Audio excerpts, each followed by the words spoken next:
인사돌과 이가탄 많이들 드셔보셨을 텐데요. 과연 이게 정말 효과가 있을까요? 결론적으로 말씀을 드리면 전혀 그렇지 않습니다. 아예 효과가 없는 건 아니지만 그냥 잇몸을 위해서 먹는 영양제 수준이라고 생각하시면 될 것 같습니다. 잇몸 치료와 병행을 했을 때 시너지 효과를 조금 볼 수 있는 그런 보조제 정도라고 생각을 하시면 좋을 것 같습니다. 즉 잇몸이 나빠지고 잇몸 문제라는 게 약으로 쉽게 해결될 수 있는 문제가 아니라는 거를 환자분들이 꼭 아셨으면 좋겠습니다. 원장님, 근데 이 인사돌이나 이가탄을 조금 나이 드신 분들은 에이 그래도 가격도 비싸고 뭔가 광고도 많이 하고 좀 맹신하시는 분들이 있는 것 같은데 실제로 뭐 어떤 성분이 있기 때문에 좀 그래도 도움이 되지 않을까라는 생각도 들거든요. 우선 인사돌의 주성분은 트라넥사민산이라고 하는 염증을 줄여주는 역할을 하는 성분이 주성분입니다. 하지만 이 성분이 잇몸질에 효과가 있다는 것은 해외에서는 인정을 받지 못하고 있습니다. 즉 해외에서는 이 성분의 약을 잇몸약으로 판매하고 있지 않습니다. 국내를 포함한 아시아 몇몇 개 국가에서만 이 약을 잇몸약으로 판매하고 있습니다. 특히 유럽 같은 곳에서는 잇몸약으로 판매하는 것을 금지하고 있는 걸로 알고 있습니다. 따라서 외국에서는 주로 잇몸 치료 후에 염증을 가라앉혀주는 용도로만 사용되어지고 있습니다. 원장님, 그러면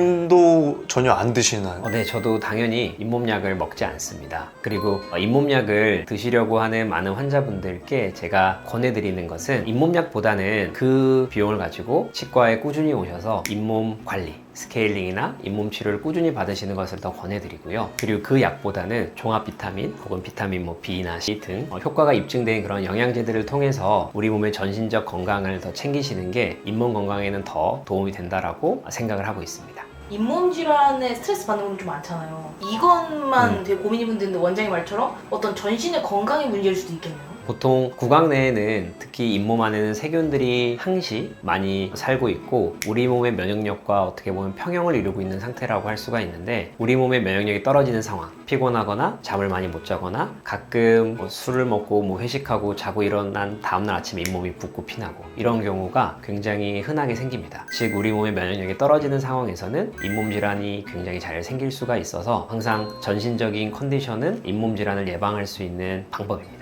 그러면 제가 또 최근에 들은 것 중에 구강유산균이라고 많이 팔고 있더라고요. 이거는 좀 효과가 있을까요? 아직 구강유산균에 대해서는 최근에 여러 논문들도 있고 의견들도 분분하지만 아직 효과가 완벽하게 입증된 건 아니지만 제 개인적인 견해로는 구강유산균은 충분히 효과가 있지 않을까라는 생각을 해봅니다. 왜냐하면 환자분들 개개인마다 구강 내에는 수많은 세균들이 같이 살고 있는데 어떤 사람은 양치를 잘하는데 입냄새가 나고 어떤 사람은 양치를 안 하는데 입냄새가 나지 않는 그 이유는 구강 내의 세균의 조성, 그 다음에 숫자 이런 것들이 사람마다 다 다르기 때문에 어떤 사람은 양치를 잘하는데도 그런 구취를 만들어내는 세균이 많은 경우에는 입냄새가 날 수가 있습니다. 따라서 이런 구강 유산균을 섭취했을 때는 이 세균의 생태계를 우리가 원하는 이로운 균들이 아무래도 주류를 만들어서 이 구강내를 좀 더 건강하게 만들 수 있지 않을까라는 생각이 듭니다. 따라서 개념 자체로는 구강 유산균이 구강 내의 세균 조성을 건강하게 만들어준다는 점에서 잇몸 건강이라든지 충치 예방 이런 것들은 효과가 있을 것 같지만 실제적으로 이게 효과를 입증해낼지는 조금 더 지켜봐야 될 문제인 것 같습니다. 원장님, 그러면 아까 이제 차라리 그런 거 먹지 말고 뭐 멀티비타민이나 비타민 C도 될 수 있고 이런 영양제를 드시라 말씀해 주셨는데 어떤 이유 때문인지 궁금하거든요. 비타민도 여러 가지가 있지만 우선 대표적으로 비타민 C를 예로 들어서 말씀을 드리면 비타민 C 같은 경우에는 항산화 효과가 있고 또 우리 몸의 면역력과 컨디션을 끌어올려주는 그런 역할이 있기 때문에 이러한 것들이 잇몸의 건강에 영향을 줄 수 있다고 생각을 합니다. 원장님, 그리고 궁금했는데 자일리톨이 치아에 좋다는 얘기가 되게 많잖아요. 근데 먹어보면 엄청 달달하고 맛있는데 진짜 치아에 도움이 되는지 좀 궁금하거든요. 자일리톨이라고 하는 거는 우리 몸에서는 분해할 수 없는 그런 당 중에 하나입니다. 자일리톨이 갖고 있는 이 당을 충치의 세균들이 먹고 포만감을 느끼지만 실제로 충치는 이 자일리톨을 이용해서 영양분을 쓸 수가 없기 때문에 충치균을 굶어 죽이는 역할을 할 수가 있습니다. 그래서 이 자일리톨은 충치 예방 효과가 있다. 분명히 있긴 합니다. 하지만 자일리톨을 껌으로 드시는 경우에는 특히 껌 같은 경우는 턱관절에 관절이나 치아에 무리를 줄 수가 있기 때문에 특히 요즘같이 질기고 딱딱한 거를 먹지 않는 것이 좋다라고 널리 알려지는 요즘 세상에서는 자일리톨 껌을 그렇게 권해드리긴 좀 어려울 것 같습니다. 간혹 연세가 많으신 분들, 입이 말라가고 침 새면서 침이 잘 안 나오시는 분들은 침 분비를 촉진시키기 위해서 자일리톨 사탕을 종종 권해드리는 경우가 있는데요. 이런 연세가 많으셔서 침이 잘 안 나오시는 분들은 당분이 높은 설탕이 들어가 있는 사탕보다는 자일리톨 사탕 같은 걸 들고 다니면서 침샘을 자극해서 입안에 침이 잘 돌게 하는 그런 역할로서는 자일리톨 사탕이 효과가 있다고 생각을 합니다. 오늘은 잇몸이 건강해지는 데 도움이 될 만한 약들에 대해서 설명을 드렸는데요. 잇몸이 건강해지는 핵심은 정기적으로 치과를 내원하셔서 잇몸을 관리받으시는 것과 전신적인 컨디션이 좋아지시는 겁니다. 꾸준히 치과에 내원하시는 습관을 가져주시고 영양제나 그런 전신적인 건강에 도움이 되실 만한 비타민이나 구강유산균 같은 영양제를 챙겨 드시는 것이 도움이 되실 수 있을 것 같습니다.